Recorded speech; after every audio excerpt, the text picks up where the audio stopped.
Vejamos cenas bíblicas que mostram como Deus realiza a sua obra de salvação através de coisas que podem parecer insignificantes para nós.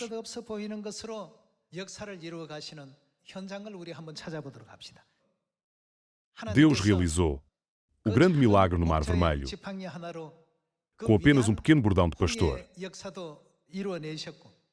E ao ferir a rocha, fez brotar uma fonte de água, fornecendo água a numerosos israelitas. A ferramenta utilizada nessa altura não era um magnífico cetro de ouro ou um esplêndido bordão, mas um mero pau. Deus realizou uma obra tão espantosa com algo tão insignificante como isto. Por isso, nós não devemos concentrar-nos nas nossas próprias fraquezas, mas perguntar-nos: estarei eu a trabalhar sob a orientação de Deus ou estou a agir de acordo com a minha própria vontade? Temos de nos tornar naqueles que pensam desta forma. Se algo é segurado na mão de Deus, pode exercer um grande poder, independentemente do que seja.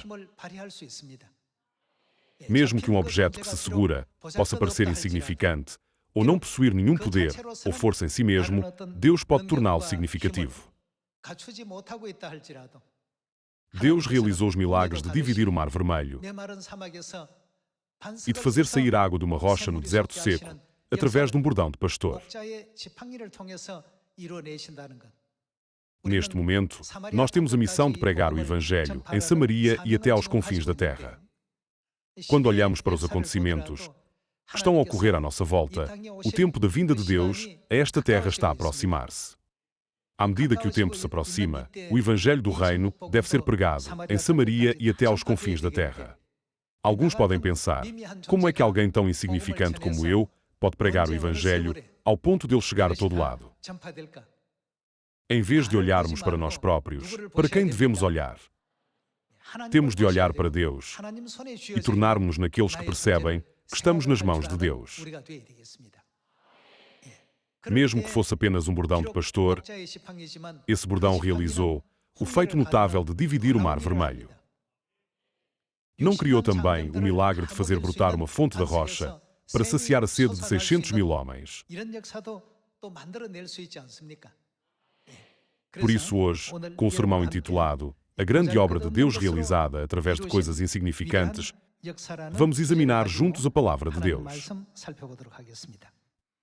Passemos ao capítulo 4 do Apocalipse.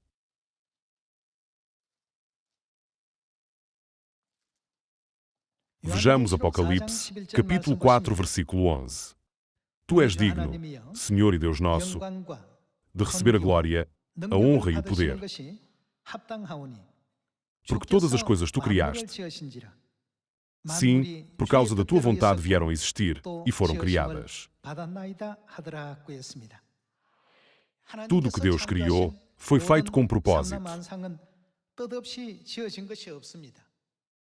A verdade é que mesmo a existência de um determinado item, num lugar exato, numa hora específica, também faz parte da vontade de Deus. Não compreendemos imediatamente todas as palavras que a Mãe Celestial nos dá. Podemos ver que todas estas coisas também são realizadas dentro da providência de Deus. Por isso, mesmo que as nossas capacidades individuais e as tarefas que realizamos possam parecer pequenas em escala ou quantidade, eu espero que se orgulhem e tenham confiança em saber que se trata de obras que estão a ser realizadas nas mãos de Deus. Então, é difícil para o Evangelho chegar a Samaria e aos confins da terra? Não é de todo difícil. A obra de Deus varia em tamanho, escala, profundidade e em todos os aspectos. É algo que não podemos fazer, mas não é algo que Deus certamente pode fazer. Quando compreendemos que estamos a realizar esta obra enquanto estamos nas mãos de Deus, o Evangelho pode ser pregado de tal forma que o Evangelho de hoje seja alegre, o Evangelho da manhã não seja um fardo e possa ser sempre levado por diante com alegria. Vejamos algumas palavras sobre a grande providência de Deus e o seu plano e desígnio para a salvação. Passemos a 1 Coríntios, capítulo 1, versículo 26.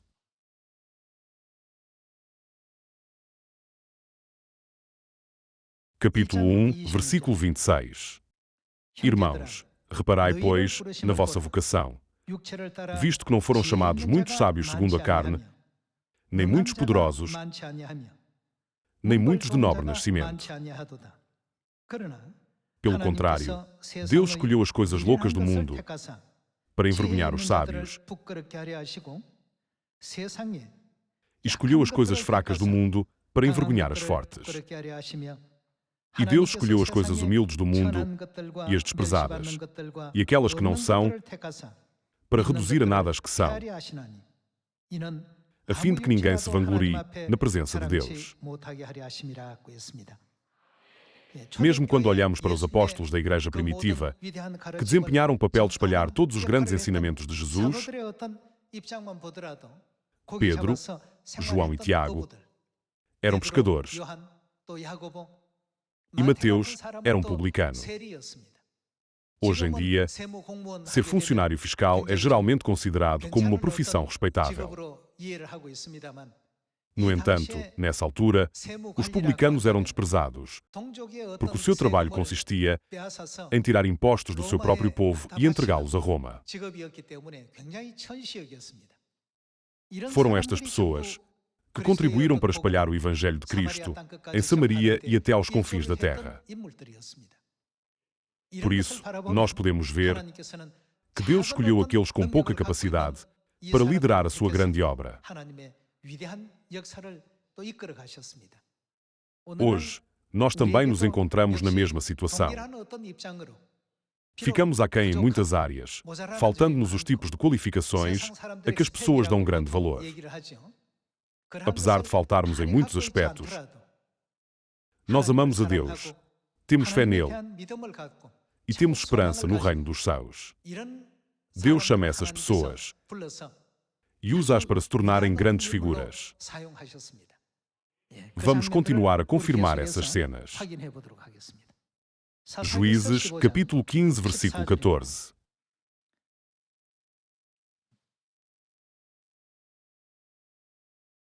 Chegando ele a Laí, os filisteus lhe saíram ao encontro, jubilando. Porém o Espírito do Senhor de tal maneira se apossou dele que as cordas que tinha nos braços se tornaram como fios de linho queimados e as suas amarraduras se desfizeram das suas mãos. Achou uma queixada de jumento, ainda fresca, à mão, e tomou-a, e feriu com ela 1000 homens. E disse, com uma queixada de jumento montão, outro montão. Com uma queixada de jumento feri 1000 homens. Tendo ele acabado de falar, lançou da sua mão a queixada. Chamou-se aquele lugar Ramat-Leí.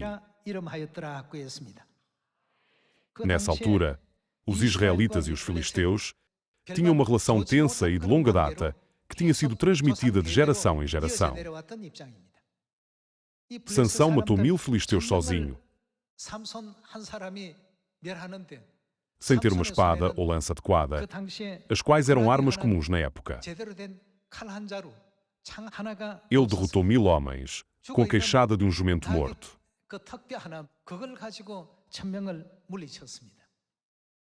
Sansão foi, sem dúvida, um homem que possuía uma força extraordinária dada por Deus.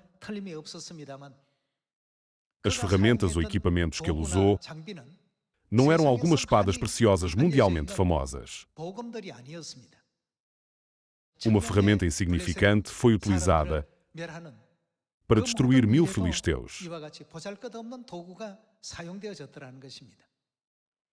Se isto é o que Sansão podia fazer, quanto mais o povo de Deus pode fazer, quando está na mão de Deus e ele deseja usá-lo. Não foi o poder de Deus que levou o Faraó, o rei do Egito, à submissão através de Moisés, que não era eloquente. Moisés disse que era pesado de fala e de língua, expressando que lhe faltava eloquência para persuadir o rei de forma eficaz. Como posso realizar uma obra tão grandiosa? No entanto, no final, não libertou Deus os israelitas do Egito, através de Moisés, e os conduziu à terra de Canaã, onde fluía leite e mel. Olhando para trás na história bíblica, nós podemos ver que as figuras que nela apareceram tinham muitas falhas, cada uma com as suas próprias falhas. No entanto, quando eles foram segurados na mão de Deus, e Deus quis usá-los, Ele transformou-os em grandes figuras. Naquela época, o Egito era uma das nações mais poderosas do mundo. Mas Deus demonstrou o seu poder de tal forma que até mesmo aquele poderoso rei foi obrigado a ceder.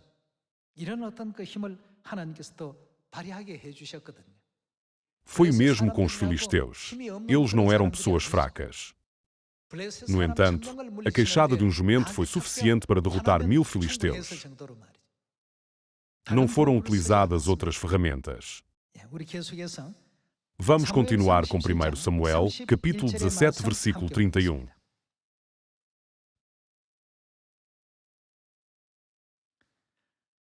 Vejamos o versículo 31. Ouvidas as palavras que Davi falara, anunciaram-nas a Saul, que mandou chamá-lo. Davi disse a Saul: não desfaleça o coração de ninguém por causa dele. Teu servo irá e pelejará contra o filisteu. Porém Saul disse a Davi: contra o filisteu não poderás ir para pelejar com ele, pois tu és ainda moço, e ele guerreiro desde a sua mocidade. Respondeu Davi a Saul: teu servo apacentava as ovelhas de seu pai. Quando veio um leão ou um urso e tomou um cordeiro do rebanho, eu saí após ele e o feri, e livrei o cordeiro da sua boca. Levantando-se ele contra mim, agarrei-o pela barba e o feri e o matei. O teu servo matou tanto o leão como o urso. Este incircunciso filisteu será como um deles, porquanto afrontou os exércitos do Deus vivo. Disse mais Davi: o Senhor me livrou das garras do leão e das do urso. Ele me livrará das mãos deste filisteu. Então disse Saul a Davi: vai-te, e o Senhor seja contigo. Esta cena, que conhecemos tão bem, é onde o rei Saul seleciona Davi para ser o guerreiro que irá para a batalha em nome de Israel. Todos os outros guerreiros experientes estavam escondidos, a tremer só de ver a estatura de Golias, e nenhum deles se atreveu a dar um passo à frente para lutar. Então, um jovem rapaz chamado Davi declarou que iria derrotar Golias. Quando olhamos para a sua falta de experiência em batalhas, era óbvio que Davi não teria qualquer hipótese de vencer Golias.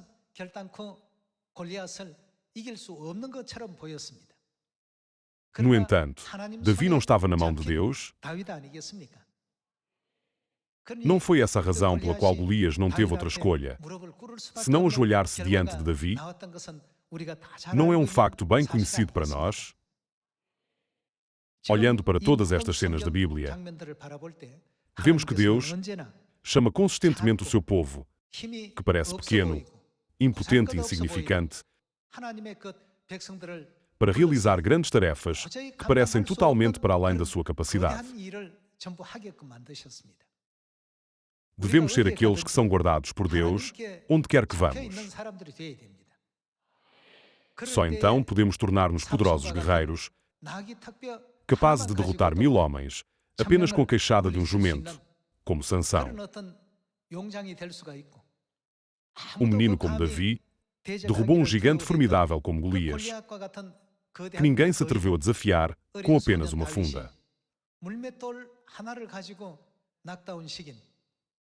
Nós devemos sempre considerar quem estava por detrás de todas estas obras. Em vez de escolher os fortes, os sábios, ou aqueles com muitos bens neste mundo, Deus sempre realizou obras maravilhosas, através daqueles que, apesar de carecerem em muitos aspectos, sabem amar a Deus, esperar o reino dos céus e guardar a fé na sua palavra.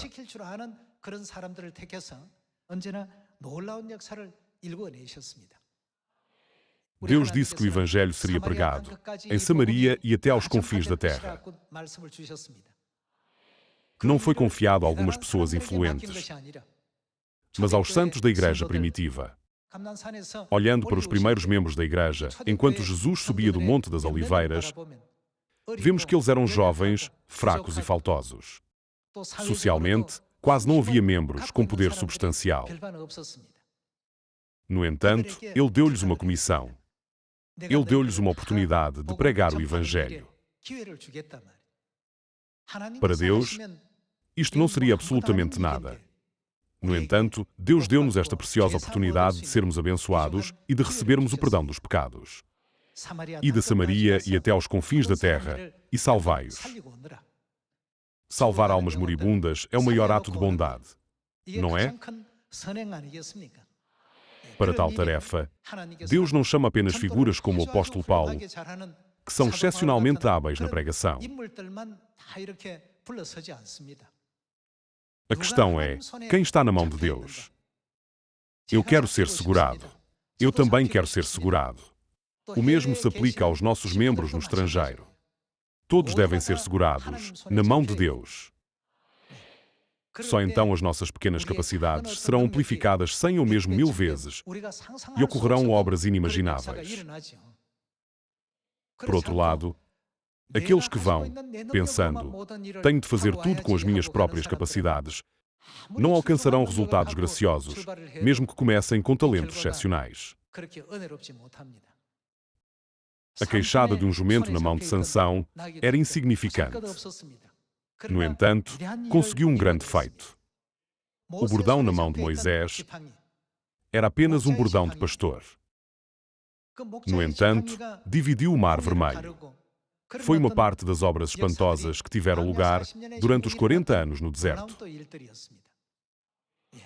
Quer se trate de uma queixada de um jumento, de um bordão de pastor ou de um cetro de rei, a ferramenta em si não tem qualquer significado.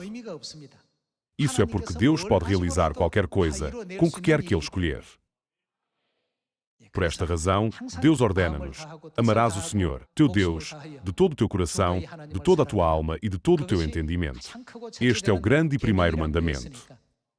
É claro que as nossas capacidades individuais são importantes. Mas eu peço sinceramente, mais uma vez, que mantenham mais profundamente o vosso amor por Deus e que levem o Evangelho juntamente com Deus.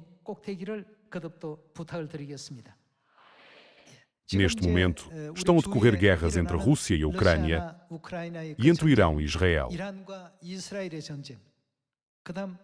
Há também países em guerra civil, como Myanmar, Sudão, Iêmen, Etiópia, República Democrática do Congo e Somália.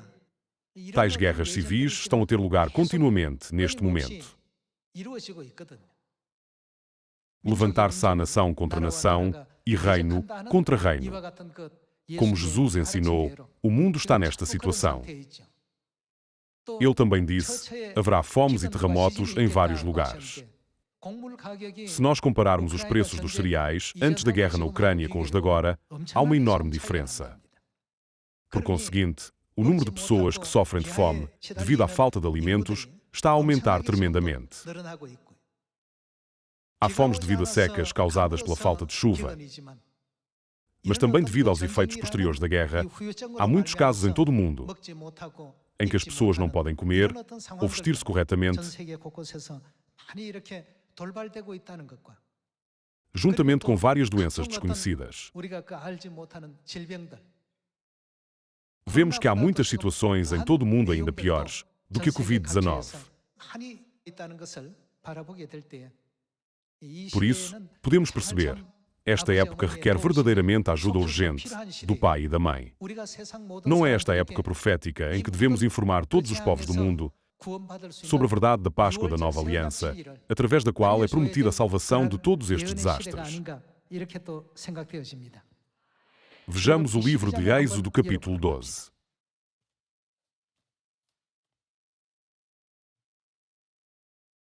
Êxodo, capítulo 12, versículo 11.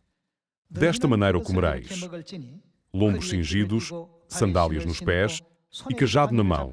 Comê-lo-eis à pressa. É a Páscoa do Senhor. Porque, naquela noite, passarei pela terra do Egito, e ferirei na terra do Egito todos os primogênitos, desde os homens até aos animais. Executarei juízo sobre todos os deuses do Egito. Eu sou o Senhor. O sangue vos será por sinal, nas casas em que estiverdes. Quando eu vir o sangue, passarei por vós, e não haverá entre vós praga destruidora, quando eu ferir a terra do Egito. Este dia vos será por memorial, e o celebrareis como solenidade ao Senhor. Nas vossas gerações o celebrareis por estatuto perpétuo. Quando nós pregamos as palavras de Deus às pessoas do mundo, elas perguntam: se eu comer um pedaço de pão e beber um copo de vinho, será que o desastre realmente passará por mim? Se essa pessoa comece, não teria sentido para ela. Todas as coisas que são feitas sem fé são meros atos seculares e não podem conter as promessas de Deus. Os egípcios tinham as mesmas dúvidas. Ao verem os israelitas a colocar o sangue dos cordeiros em ambas as ombreiras e na verga das portas, eles perguntaram: por que é que eles estão a fazer isso? Bem, dizem que se fizerem isso, o desastre passará por vocês. Diziam isto entre si e zombavam dos israelitas. Será que fazer tais coisas fará com que o desastre passe por eles? Então veio a noite do 14º dia de Nisã, a noite da Páscoa. No profundo silêncio, desenrolaram-se acontecimentos muito diferentes entre a terra de Gósen, onde viviam os israelitas, e as planícies onde viviam os egípcios. Na área onde os israelitas viviam, nem um único gado foi ferido ou morto. Mas o que aconteceu em todo o Egito? Desde o primogênito de uma serva, ao primogênito de um oficial de alto escalão, até ao próprio filho do rei, todos os primogênitos foram mortos, sem distinção. Eles zombaram. Será que fazer isso fará alguma diferença? Porque o estatuto da Páscoa lhes parecia insignificante. No entanto, demonstrou-se um imenso poder aos israelitas, como Deus prometeu. Irmãos e irmãs, muitas pessoas no mundo olham para o trabalho que estamos a fazer e perguntam: o mundo mudará realmente só por eles fazerem tais coisas? Mas quem é que está realmente a realizar este trabalho? Fomos chamados a participar na obra que Deus está a realizar, servindo juntos como colaboradores. Quando pregamos sobre a Páscoa, o sábado, a Mãe Celestial e o Pai Celestial, não estamos a pregar a mensagem do Evangelho ao mundo que se afastou de Deus, dizendo: voltai-vos para Ele. Torna-te para Deus e serás salvo, tu e a tua casa. Além disso, desfrutarão da felicidade eterna e das bênçãos no reino dos céus. Esta é a mensagem que estamos a pregar. Não devemos apenas dizer: uma vez que o dia de repouso é no sábado, devemos guardá-lo. Pelo contrário, através desta observância, devemos conduzi-los de volta a Deus para que a sua fé e o seu coração cresçam e, finalmente, os conduzam ao eterno reino dos céus. Os soldados egípcios perguntaram-se: por que é que eles aplicam o sangue de um cordeiro nas laterais e na verga das ombreiras das suas casas, quando abrigavam um pensamento errado? Será que tais ações poderiam realmente prevenir um desastre? Deus cumpriu a sua promessa. Um ato de fé que lhes parecia insignificante produziu um resultado totalmente diferente e surpreendente, não foi? Para os israelitas, Deus deu a Páscoa como um dia de alegre libertação, enquanto para os egípcios não foi um dia marcado pela destruição de todos os seus primogênitos. Mesmo que alguém pareça pequeno, insignificante e fraco, Deus diz que quando se honra aquela criança ou se lhe oferece um copo de água fria, é como se o estivesse a fazer por ele, não é verdade? Ele ensinou-nos dizendo: fizeste por mim. Não há ninguém que seja insignificante, na verdade. Todos são fantásticos. Nós não podemos saber quem Deus escolherá ou de que forma Ele os usará. Não estamos todos nós a levar a cabo o Evangelho, guiados pela mão de Deus, de acordo com a vontade do pai e da mãe? Portanto, este Evangelho está fadado ao sucesso. Até onde será pregado o Evangelho? Deus disse que certamente será pregado a Samaria e até aos confins da terra. Não há uma profecia de que o Pai virá a esta terra e providenciará uma forma de todos nós regressarmos ao reino dos céus? Deus está a realizar uma grande obra. Se estivermos na mão de Deus, devemos pedir: Pai, permita-me também pregar a palavra. Por favor, permita-me estudar diligentemente a palavra de Deus. Por favor, permita-me apoiar os nossos membros e torcer pelo Evangelho da Nova Aliança através da oração sincera. Não sei nada. Estou em falta. Na verdade, não sou mais do que a queixada de um jumento, mas quero ser segurado nas mãos do pai e da mãe. Para o Evangelho, por favor, use-me graciosamente em qualquer lugar, de acordo com a sua vontade. Às vezes como Sansão, às vezes como Salomão, às vezes como Josué, às vezes como o apóstolo Paulo, às vezes como Pedro, em qualquer lugar, em qualquer papel, em qualquer dever, quero permanecer sempre em Deus. Eu quero estar do seu lado. Com tal fé, tudo o que precisamos de fazer é agir de acordo com o que o pai e a mãe nos instruíram. Se nos disserem para descansar, então descanse. Se nos disserem, vamos dar tudo de nós, então trabalhemos com diligência. Se nos for dito para estender o nosso bordão em direção ao Mar Vermelho, só precisamos de o fazer. Quando ele diz, estica-o, não devemos dizer, não posso porque tenho um ombro congelado. Se sentir dor no braço direito, pode estender o braço esquerdo. Sempre que Deus nos mandar fazer algo, lembrem-se, Noé fez tudo tal como Deus lhe ordenou. Espero que, ao fazê-lo, possamos certamente regressar ao reino dos céus. Hoje, refletimos sobre as palavras, a grande obra de Deus realizada através de coisas insignificantes. Para aqueles que vão para o estrangeiro para pregar o Evangelho, que a vossa viagem seja com Deus e colha resultados graciosos. Para aqueles que ficam na Coreia, que também possam colher abundantes e belos resultados. Com isto, eu gostaria de concluir o sermão. Obrigado.